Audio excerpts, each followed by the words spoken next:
Okay, it's recording. Hey all, this is Jake. I'm here to do a review on the JG G36C assault rifle, airsoft of course. I've noticed a lot of people out there have done a lot of reviews on this, but I don't care because I'm making my own channel.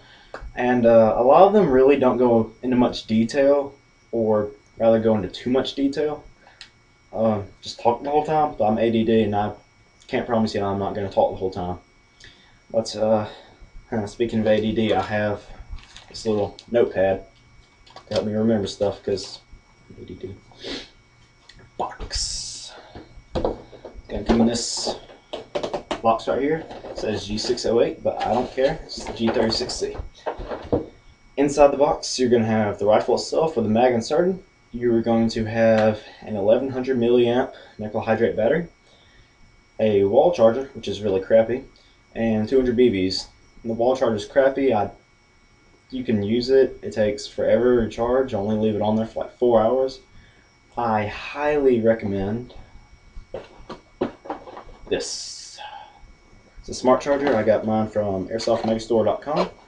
This is also an adapter, and it can fit many different battery types, and that was about $30, but not much money, but well worth it. It takes about 45 minutes as opposed to 5 hours to charge my battery now, so if I'm out, just play the Pistol 4 game. FPS. It says, I got mine from my G36 from Airsoft Megastore. So on the page it says 410 FPS, which is kind of true. It's a half truth. I think that they really go with what the highest chrono that they've done with it is 410. I've seen it get up to 410 chrono, but did the math, I averaged it out. It averaged around like 385 FPS. That's about what your average is, but it will go up to 410. It's enough to leave the scar right here. You can't see it because of my crappy light in here, but yeah, that scar right there. Yeah, I got shot in the back and it hurt and bled a lot. And it's a scar now. I've used this quite a bit in airsoft. I had it since December and it's June now. It goes about 150 feet, give or take. But that's really all I have to say about it other than the rifle itself, so let's get right to it. Okay. We're going backwards to frontwards here. It has a rubber butt cap on it, butt plate, butt cap, butt cover, whatever you may call it, but it comes off. Inside there is a it's okay sized space. I believe on the real rifle that's where the cleaning kit is kept, but sometimes I like to keep candy in it. It's very smart, very tactical. Right here is a little, I believe, pin holder for this pin up here. Like when you're field stripping it, take it, put it in there so you don't lose it. The stock itself, classic G36, it folds. And right here you can just hit it to lock it, but I really recommend you don't do that because the plastic will wear down and it won't lock for long. I recommend just take it, lift it up, put it on there. And this is great for CQB. And what you can do for CQB is just like push the pin up out of here and take the stock off.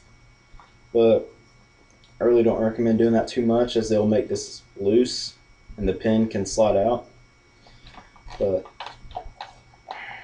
let's see. Fire selector. Right here is the fire selector switch. And it's ambidextrous, so semi-auto.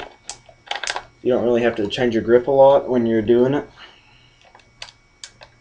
but you do on the other side, as it's kind of hard to, but you'll get used to it. Rear side. This is the rear side aperture. Right here, you have your, so can you see it? You have your day sight and your night sight.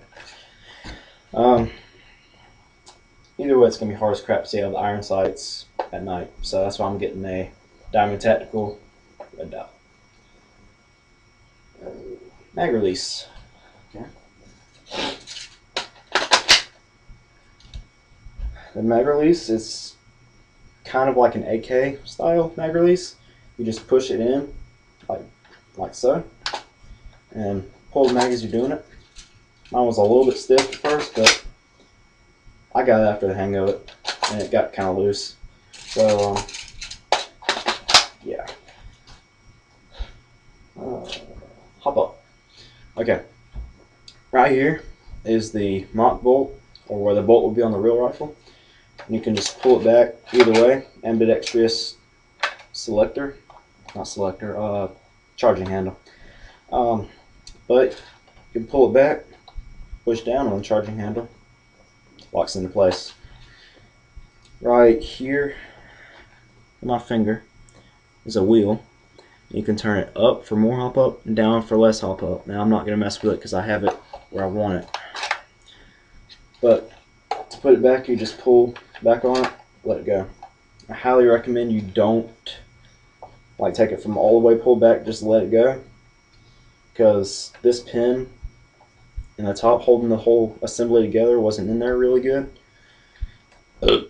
Excuse me. And I was playing with it one day. I just let go of it, and the whole thing flew apart, and I had to pick up the pieces and figure out how to put it back together. But I just stick the pin in there. I keep my eye on that. Top rail, ABS plastic. Most, well, matter of fact, all of the body, ABS plastic. The only steel or metal parts on the rifle are the side apertures, the selector switch, trigger, and all the little metal pins and doodads holding this puppy together. People ask if it's full metal. It's not. Well, it can't really be full metal because the real G36C is not metal. It's just like this polymer whole body. Battery cover. This right here is the battery cover. You simply pull this pin out. Whole assembly slides off, but I don't feel like doing that right now because I have my battery in there, and now it's really annoying to do. But and then you just plug up the battery, shove it in there like this, just slide it back on there. It's kind of tricky at first, but you'll get used to it or get over it. Let me see where if you'll notice on the bottom right here, it has the rail and front sling mount, which is really pointless on G36 because on this particular, because you can't really use 3-point slings there for longer rifles, and 2 points are kind of useless. I got my 1 point right here, love it. But see y'all, I'm ADD. If you'll notice these 2 circles on either side, that's the missing side rails. Really doesn't matter. I don't know why JG decided to be all communist and not give me my side rails. They do that to everyone that buys this rifle. That's just how this rifle comes. You can buy extra rails to put on it, but I'd really only do that if you're going to put something on the rails. Like I'm going to buy some rails and put a tack light on it. And okay. Bottom rail and sling mount, I already covered that just now. Or you have a short, I believe it's called duckbill flash suppressor. Now, I don't know if it's legal in my state to have them painted black. Probably should have checked that. Oh well, not going back. Mags. Oh yes, very important. These mags on G36 mags and XM8 mags for that matter. If you'll notice on the side here, these little clips, very convenient. Just take them, click them together. And I've used them before, like when I was in a, shook it up, heard I was low on ammo, so I just pull out the mag, clipped it on there, and when you run out, just do a quick reload, and then when you're out of like a field of fire per se, just put it in your pouch. I like that feature. The only annoying thing is that sometimes there's not really many mag pouches these will fit for. But if you want to know a vest that has pouches these will fit for, just email me or leave a comment on here, and I'll send you a link. Let's see if I have anything else.